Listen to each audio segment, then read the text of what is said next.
Alright, it's Taco Day, back with another Transformers review. Today I got something I've been on the fence about for a while, but I figured, you know what? Let's go right ahead. Got Transformers Prime Beasthunters Dreadwing, with Dread Assault Cannon included. And first I gotta say, he's bloody big for a deluxe. He's just, there's no space left in that packaging at all. Got our tech specs on the side, turn around the back, we got our obligatory product shots.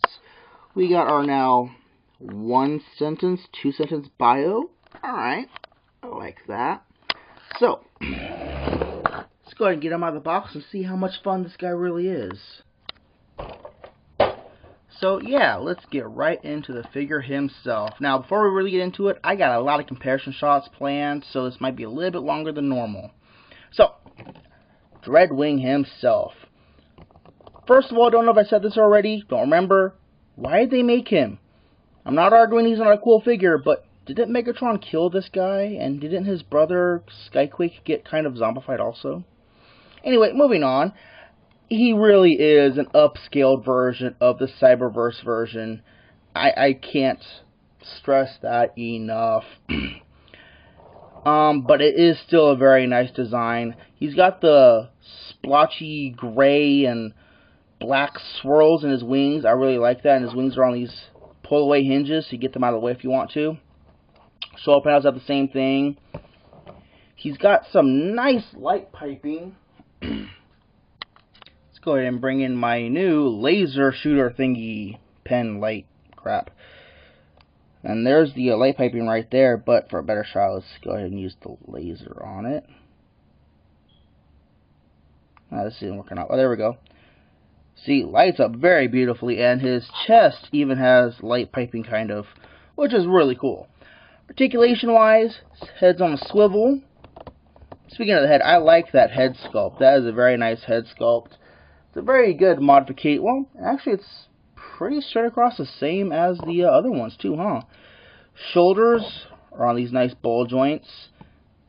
Soft ratcheted elbows. Nothing in the rest of the arm. Ball jointed hips, upper thigh swivel, nice knee bend, and ball jointed ankles. It's funny, his feet are these weird looking claw things going on, and that really is the only change. Well, there's one other change they did, but that's the only obvious change they did to make him beast huntery. The other change is you can take his wings and spread them out. For what purpose, I really am not too sure. It looks cool, I'll give you that, but why? There's a lot of whys about this guy. His weapons, though, are really cool.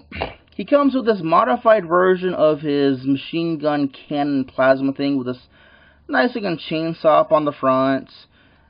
And he's got this weird looking staff chainsaw stick of doom. And you can hold it in either hand, and you can even combine them together to make this cannon chainsaw stick of doom staff weapon. This thing's called the Dread Assault Cannon, though. Just having a hard time remembering the name. And again, he comes with, like the other ones, he comes with 2 missiles, and these ones are purple. I don't know why. And they got some nice molded in detail around on them. And if you want, you can peg them up here in the wings.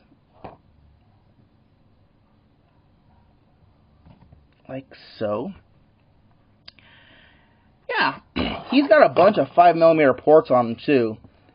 He's got peg there, peg here on his leg, peg on his back for storing his weapons. So if you want to, you can actually gun this guy up pretty darn heavily. Let's go ahead and get the weapons out of the way and bring in my comparison shots. Now, first, let's compare him to someone in his same series. This guy originally was Skystalker, but this is my Skylynx repaint. You can see they're about the same height. Dreadwing is bulkier, though, and that's part of why this guy's actually a really good deal. He's big. He's bulky for his size scale. An older comparison, though. This is Generations Drift. And yeah, Generations is Drift. Blur. I'm sorry, not Drift. Blur. Blur is from 2007 or so, so you can see they are getting smaller, but it's bulked out and shorter, so, alright, Here is a current available on the shelf. Generations full of Cybertron Air Raid. About the same height. Still, Dreadwing is bulkier. I like that still. And this right here shows how he is really an upscaled Cyberverse. And I'll do a side-by-side comparison on the transformation in a second, but the cockpit folds down to the chest. The chest is folded away from the underside of the vehicle mode. Even the shoulder panels are the same. He's an upscaled Cyberverse.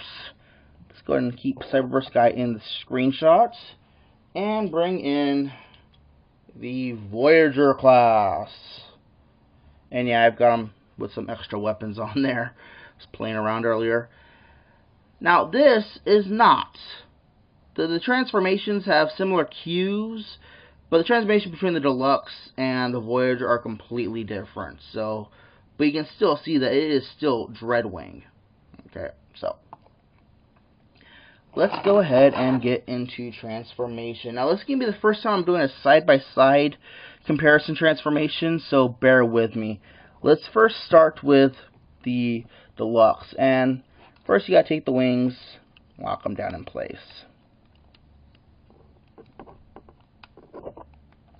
Okay, and fold them back out of the way a little bit. The feet are going to fold back like this, and you gotta make sure the back of the heel goes in that little notch back there so that it won't interrupt with anything. The shoulder panels are going to come up and away, just like on the Cyberverse version. Alright, now this is one big difference I will give. This is a good idea.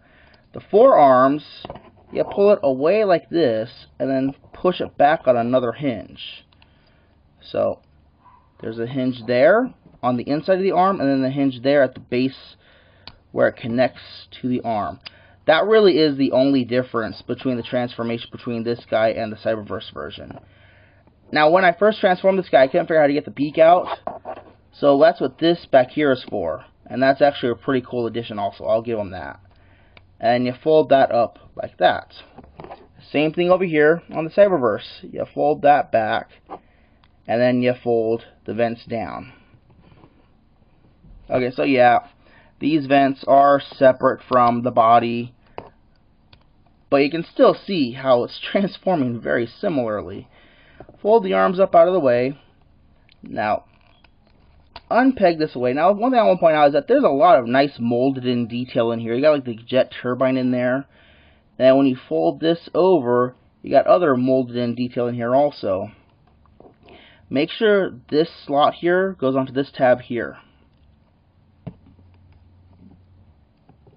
Like that. And you want to peg this all down before you put the whole waist assembly down all the way. Otherwise, it's a real pain in the butt. And then you just push it forward again, bringing the arms down. Now, the arms do peg in. There's a tab here and a peg there and a slot there. Tab there and a slot there. And then you got the folding landing gear and molded landing gear back there also. Then with this guy, same thing. You're going to pull the waist section down, flip it around. There we go, like that. And you do a little bit different with the legs. You got to tab them in up there like that. But really,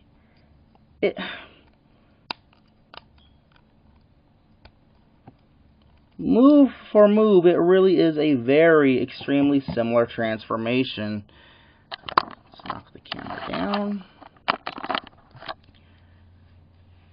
Yeah, but even though the transformations are almost, like, I want to say 75%, 80% identical, you still get a very nice looking Harrier style jump jet.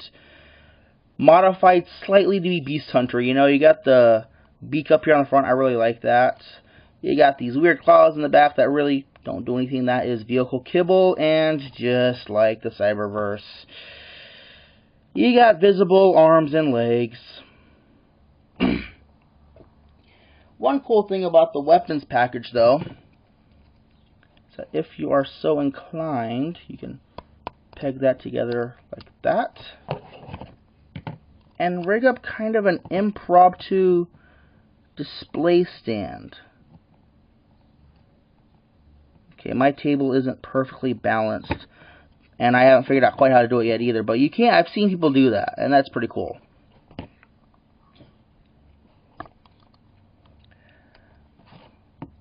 So let's go ahead and get our comparison shots in here.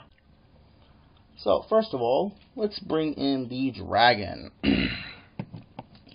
And I really do like that the dragon is way bigger in vehicle mode. I really do like that. That's the way it should be. Let's see here. Oh, generations drift. Jet, airplane, and car, same size. Yeah. Generations follow Cybertron Shockwave. Let's see, let's get them in screen a bit better. And last but not least, Prime Voyager class Skyquake, which the Dreadwing mold is the same mold, so it's comparison fine. So, and let's go ahead and bring back in the Cyberverse Skyquake too. So this one really is, of the three, the best one. But he was hard to find, so was Dreadwing. This guy's not bad if you're on a budget. And this guy, even though he's got some awkward choices, you know, the hawk talons in the back and the hawk beak in the front, it's a very fun toy. I really enjoy it. I'm keeping it.